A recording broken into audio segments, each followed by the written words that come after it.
As you can see, these are two great examples of people that are going from very dark to a light. They have a nice smooth transition in between their darks to lights. And so they're really creating value changes. A lot of ours may be starting to turn just gray, and there's not really any darks or any white paper left.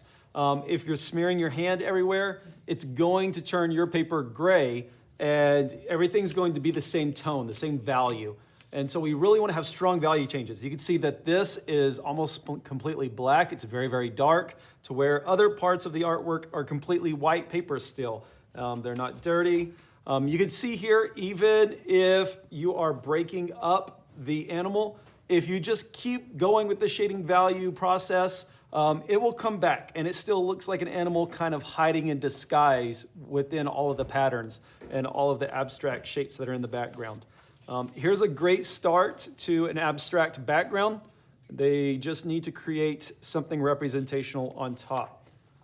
Here's someone that did theirs on gray paper. It's kind of a little bit softer, so it's a little bit harder to see, especially on the gray paper, but you can see here as you see it in real life, it's very well done. The animal, the eagle, is darker than the background, which creates a nice effect. Allows us to see it nicely. If you wanted things to be a little bit stronger and pop more, you could always use a white chalk or white charcoal pencil on this and just do it in reverse. You would start with your highlights and then blend that out using a blending stump 2, or a tortillon is what the blending stump's technical name is. Okay, here's one that is really good, but as you can tell, the very darks aren't quite dark enough, and the whites are still pretty white, but the darks need to be darker. And then this one as well. Everything's kind of gray. It's all been kind of smeared one color. And so it'd be really nice if we came in with just some pure dark color here that separates it from the rest of the artwork. And then you'd come in with your tortillon and really try to start with one section, the darkest section, and then get softer and softer and softer as you go. Make sure to go in soft circles. We're not pressing hard with this tortillon or blending stump. We're just going nice and soft. And I like to go in a circular motion in all different directions. So I'm constantly turning my paper to allow me to get different directions to be able to pull this in. Now, if your sections aren't light enough, and you can see here, all of this section here that I just created, it's really not quite light enough in the light section. That's where we can use these erasers. These are called kneaded erasers because you knead them like dough, which means kind of fold them over. But I'm basically pulling it apart and folding it over, and stretching it like this does two things. It cleans it and it makes it sticky. When it's sticky, I can just press it like this, and you see how it lifts off color.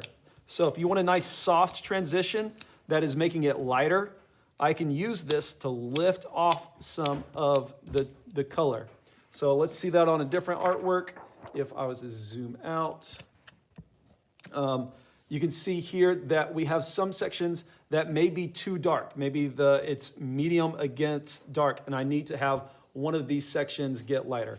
And so maybe I want this section right here to get a little bit lighter. I could stretch this out, fold it over, and then just press it. And it's going to make that get lighter. And I can either redo it, or if that's a nice soft transition, then maybe I just want to keep that. Also, you can shape these kneaded erasers into a fine point, like this. You can shape it into a point, and you can use it just like an eraser. Now, if you want to use a point, it might be better to use something like this, though. That will allow you to get a sharper line with this eraser, and it erases out a little bit more. If you want one that's a little bit easier on paper, these softer erasers with these more rounded edges that are a little bit softer to some of the things around it are a little bit better. I'm going to use this on the outsides of the artwork, cleaning up my artwork where little bitty overflow has gotten. I want to make sure to use a scrap piece of paper while I'm doing this as well, so that I'm not smearing while I'm holding it. So I'm going to clean up the outside edges of my paper, making sure that it looks nice and neat. If I find some sections that are too dark, I'm going to use my kneaded eraser. If I find some sections that aren't smoothly transitioned, like I can see right here. Then I'm gonna come back in with my tortillon and do some more blending, maybe adding some more charcoal to make it darker, okay? I wanna see smooth transitions from very, very dark to very, very, very light.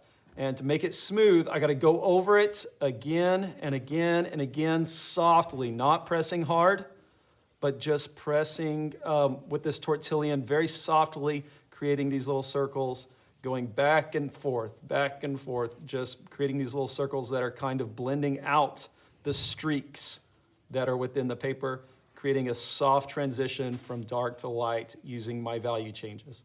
Then if I need to lighten it up, I might use the kneaded eraser to do that. Okay.